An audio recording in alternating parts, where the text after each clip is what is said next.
মারেন মারেন এইদিকে মারেন, ভালো করে মারেন একদম। ভিডিও না? হ্যাঁ।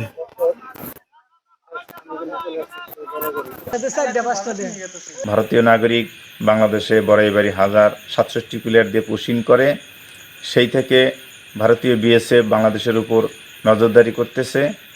আজ সন্ধ্যা 8:30 ঘটিকার দিকে আমরা হঠাৎ করে আকাশের দিকে তাকিয়ে দেখি যে ড্রোন, পরে ভালো করে লক্ষ্য করে দেখি 4-5টা ড্রোন, ভারতীয় ড্রোন বাংলাদেশের উপরে।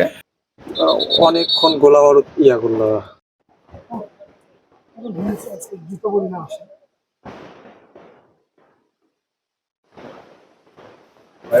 নামলো না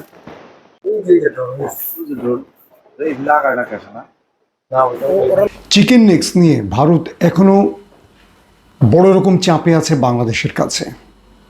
একদিকে ফেনীতে ভারত নোম্যান্স ল্যান্ডে খাল কাটার চেষ্টা করে বিজিবির কাছে বাধাপ্রাপ্ত হয়েছে।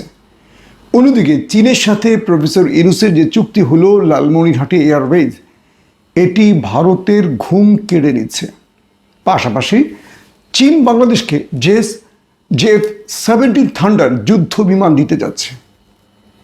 এই আলোচনাগুলো এখন ভারতের গণমাধ্যমে উঠে আসছে এবং ভারত বলছে। আসসালামু আলাইকুম প্রিয় দর্শক শ্রোতা, হঠাৎ কেন ভারত আবার হুমকি দিল বাংলাদেশের সাথে যুদ্ধ করার জন্য? গুরুত্বপূর্ণ তথ্য আছে এই ভিডিওতে। সীমান্তে ড্রোন উড়িয়ে কি বার্তা দিল ভারত, চলুন ভিডিওতে বিস্তারিত দেখে আসি। ভারতীয় নাগরিক বাংলাদেশে বড়াইবাড়ি 1067 প্লেয়ার দিয়ে পুশিং করে, সেই থেকে ভারতীয় বিএসএফ বাংলাদেশের উপর নজরদারি করতেছে। আজ সন্ধ্যা 8:30 ঘটিকার দিকে আমরা হঠাৎ করে আকাশের দিকে তাকিয়ে দেখি যে ড্রোন, পরে ভালো করে লক্ষ্য করে দেখি 4-5টা ড্রোন, ভারতীয় ড্রোন বাংলাদেশের উপরে ভারতীয় বিএসএফ কর্তৃক নজরদারিতে ড্রোন উড়ানো হয়েছে।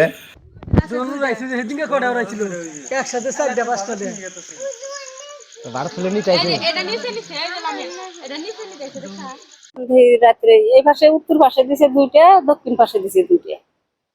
আমরা তখন আমরা বাহিরে বাড়ি আমরা সবাই দেখলাম যে ড্রোন উড়িয়ে দিছে হেরা। এরকম বিএসএফ এর ভয়ে আমরা খুবই ভয়ে থাকি। রাত্রে যদি ঘুমাই ফের উঠে হান দেখি যে বিএসএফ আসে নাকি বা রোহিঙ্গা নামিয়ে দেয় নাকি, আমরা এই ভয়েই থাকি। যুদ্ধ হয়েছে কিনা আমাকে এই ভয়টাই। এই কোন সময় একটা ফটকা ফুটলো না, একটা গুলি চললো না, একটা কটকেল মারলো, আমরা সবাই ভয়েই আমরা আতঙ্ক। আমরা এই রাস্তায় আহি কোন রাস্তা দিয়ে আসবো, কোন রাস্তা দিয়ে যাইবো, এটার জন্য আমরা ভয়ে থাকি।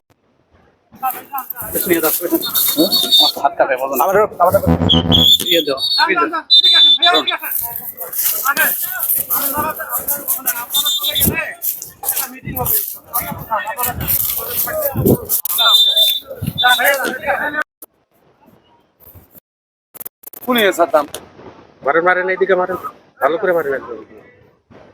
ভিডিও না? হ্যাঁ।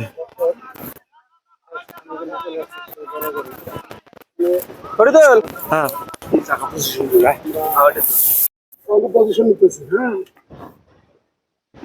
অনেকক্ষণ গোলা বারুদ ইয়া করলো।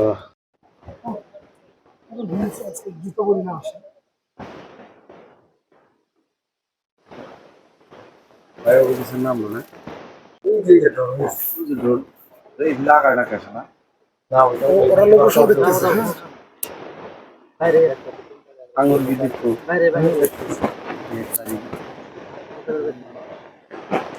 চিকেন নেক্স নিয়ে ভারত এখনো বড় রকম চাপে আছে বাংলাদেশের কাছে।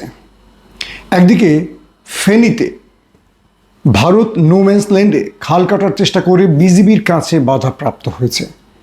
অন্যদিকে চীনের সাথে প্রফেসর ইউনূসের যে চুক্তি হলো লালমনিরহাটে এয়ারবেজ, এটি ভারতের ঘুম কেড়ে নিচ্ছে। পাশাপাশি চীন বাংলাদেশকে F-17 থান্ডার যুদ্ধ বিমান দিতে যাচ্ছে। এই আলোচনাগুলো এখন ভারতের গণমাধ্যমে উঠে আসছে এবং ভারত বলছে প্রতিবেশী রাষ্ট্রের চাপে ভারত এখন চিড়ে চ্যাপ্টা। দ্বিতীয় প্রসঙ্গ হলো রয়টার্স একটা গোপন তথ্য ফাঁস করেছে। সেখানে বলা হচ্ছে সৌদি প্রিন্সের সাথে ইরানের প্রেসিডেন্ট মাসুদ পেজেশকিয়ানের যে বৈঠকটি হয়েছে, সেখানে সৌদি আরব ইরানকে কি কি বিষয় গোপন তথ্য দিয়ে সতর্ক করলো। আর 3 নম্বর বিষয়টি হলো, এবার হামাস দখলদারদের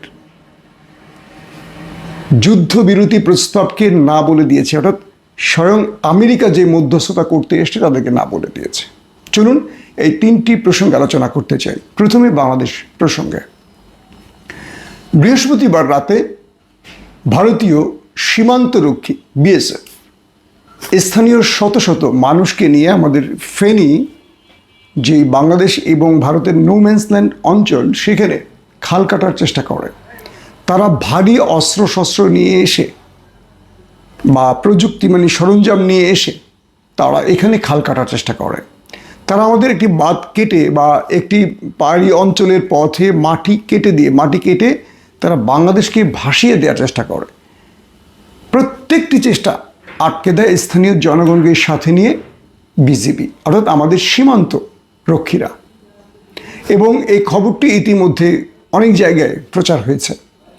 ভারত বাংলাদেশকে নিয়ে কেন এই রকম নোংরা খেলা খেলছে, এটি নিয়ে এখন প্রশ্ন উঠেছে।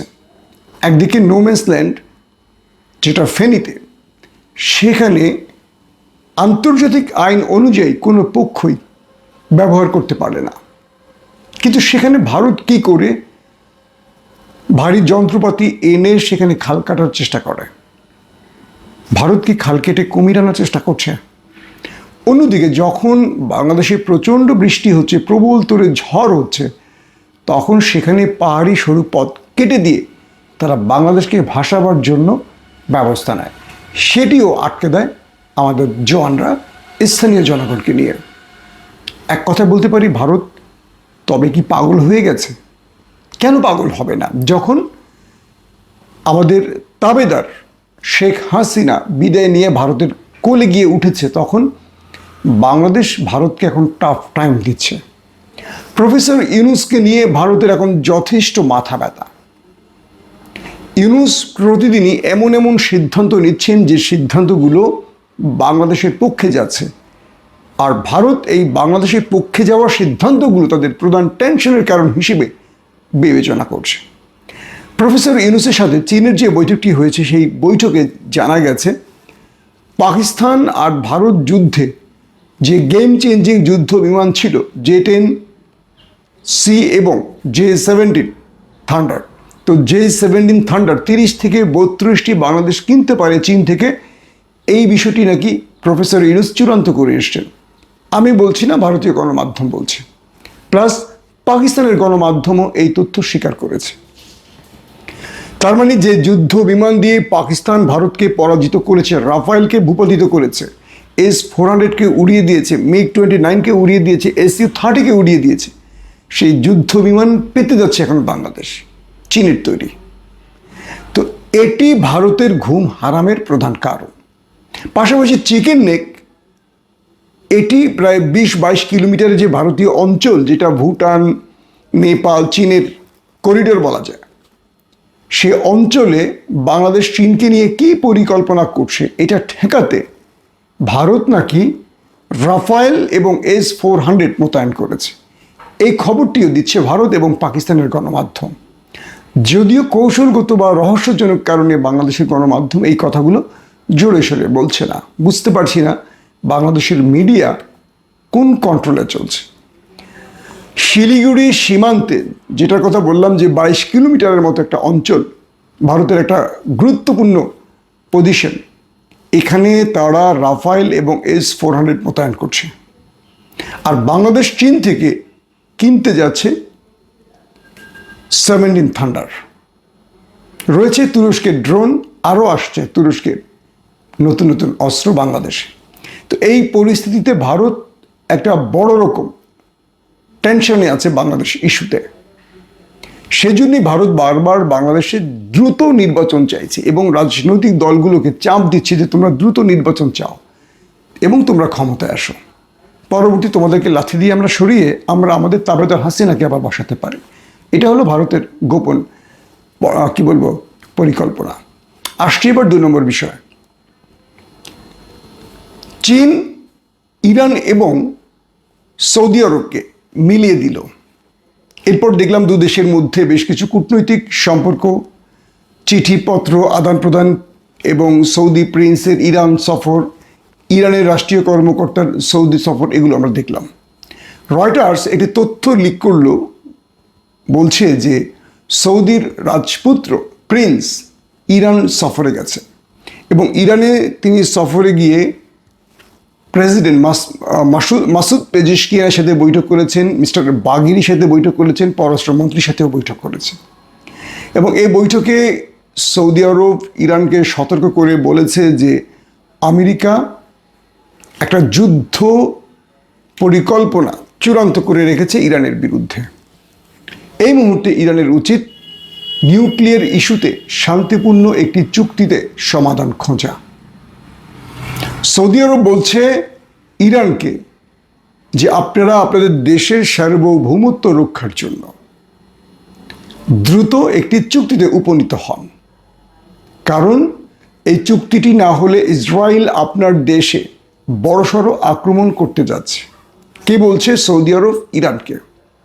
হতে পারে আমেরিকা সৌদি আরবকে এই তথ্যটি পৌঁছে দিতে বলেছে। এটি রয়টার্সের খবর, কতটুকু সত্য মিথ্যা এটা রয়টার্স ভালো জানে।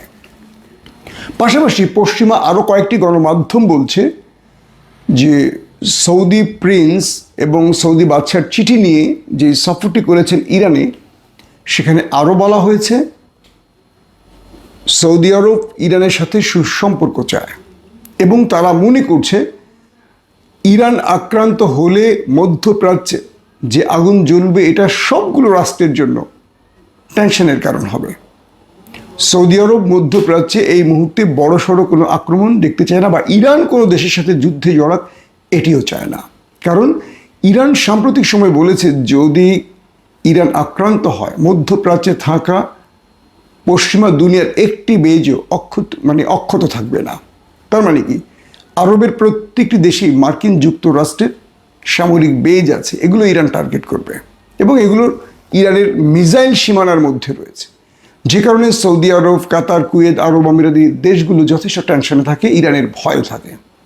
তো সৌদি আরবের এই তথ্যটি যেটি রয়টার্স লিক করেছে, বলা হয়েছে আমেরিকা চাইছে, ডোনাল্ড ট্রাম্প চাইছে ইরানের সাথে শান্তিপূর্ণ চুক্তিটি হয়ে যাক এবং তিনি এটাকে বিজয় হিসেবে দেখবেন। আর ইসরায়েল চাইছে যেন ইরান কোনোভাবে এই চুক্তিটি সম্পূর্ণ করতে না পারে। এতে করে ইসরায়েল ইরানে আক্রমণের ছুতোটা খুঁজে পাবে, সুযোগটা খুঁজে পাবে। তো এইভাবেই এই দুই রাষ্ট্রের মধ্যে একটা যুদ্ধ পরিস্থিতি তৈরি করতে চাইছে দখলদার দেশটি। আর সৌদি আরব ইরানকে যে কোনোভাবে সমঝোতা করে বা আলোচনা করে একটা চুক্তিতে আনতে চাইছে। এতে করে মধ্যপ্রাচ্যে আগুন জ্বলা থেকে সৌদি আরব ইরানকে বা মধ্যপ্রাচ্যকে রক্ষা করতে পারবে, এটা হলো সৌদির চেষ্টা। পাশাপাশি সৌদি এটাও বলেছে যে আমরা ইরানের পাশে আছি এবং আমরা আমাদের ভূমি আমেরিকানদের বা কোনো শত্রুকে ব্যবহারের অনুমতি দেব না ইরানের বিরুদ্ধে। অন্যদিকে আমরা দেখছি গাজাতে টানা অভিযান চালিয়ে যাচ্ছে দখলদাররা। ত্রাণের গাড়ির উপর আক্রমণ, ত্রাণ প্রার্থীদের যারা খাদ্যের জন্য দীর্ঘ সময় অপেক্ষা দাঁড়িয়ে আছে তাদের উপর আক্রমণ, এগুলো করেই যাচ্ছে। তো মার্কিন যুক্তরাষ্ট্র হামাসকে যে চুক্তিগুলো অর্থাৎ যুদ্ধবিরতির যে প্রস্তাব দিয়েছে হামাস সেগুলোকে না বলে দিয়েছে। হামাসের এক কমান্ডার বলছে যে এই আলোচনার মধ্যে যুদ্ধবিরতি স্থায়ী না অস্থায়ী এটা স্পষ্ট করেনি এবং গাজা ছেড়ে দখলদাররা চলে যাবে কি না এই ব্যাপারেও কোনো বিশেষ কিছু উল্লেখ করা হয়নি। আমেরিকা যদি যুদ্ধবিরতিটা স্থায়ী চায়, অর্থাৎ দখলদাররা এই যুদ্ধবিরতি করে শুধু তাদের জিম্মিদের ফেরত নেওয়ার জন্য 1 মাসের মধ্যে জিম্মিদের ফেরত নিয়ে আবার তারা অভিযান চালাবে, এই সুযোগ যেন তারা না পায়, এটা স্থায়ী হলে, যুদ্ধবিরতিটা স্থায়ী হলে তারা সম্মত হবে। পাশাপাশি ফিলিস্তিন ছেড়ে সকল দখলদার সেনাকে চলে যেতে হবে। যদি তারা চলে না যায় তাহলে যুদ্ধবিরতি তারা করবে না। তো এরকম গুরুত্বপূর্ণ কয়েকটি ইস্যুতে হামাস আমেরিকাকে সোজা ভাষায় না বলে দিয়েছে। এখন আমেরিকা কি করে এই যুদ্ধবিরতি করবে একপক্ষীয়, নাকি শেষ পর্যন্ত হামাসের দাবি অনুযায়ী আমেরিকা সেই শর্তগুলো মেনে নেবে, সেটা এখন আমরা দেখার অপেক্ষা থাকব। কিন্তু এটা সত্য যে দখলদাররা তাদের জিম্মিদের ফেরত নেওয়ার অপেক্ষায় আছে এবং জিম্মিদের ফেরত নিতে পারলে তারা এই গাজাতে আবারও ভয়াবহ তাণ্ডব চালাবে। ইতিমধ্যে তারা সেই কাজটি করছে। পাশাপাশি মিশর সহ আরও বেশ কিছু দেশ ইসরায়েলকে যথেষ্ট চাপে রাখছে যাতে করে ইসরায়েল দ্রুত যুদ্ধবিরতি করে এখান থেকে পালাতে পারে। বিদায় নিচ্ছি এখনকার মতো। ইনশাআল্লাহ নেক্সট বুলেটিনে আরও ব্রেকিং তথ্য আপনাদের পৌঁছে দেওয়ার চেষ্টা করব। প্রিয় দর্শক শ্রোতা, এই বিষয়ে আপনার মতামত থাকলে লিখতে পারেন কমেন্ট বক্স।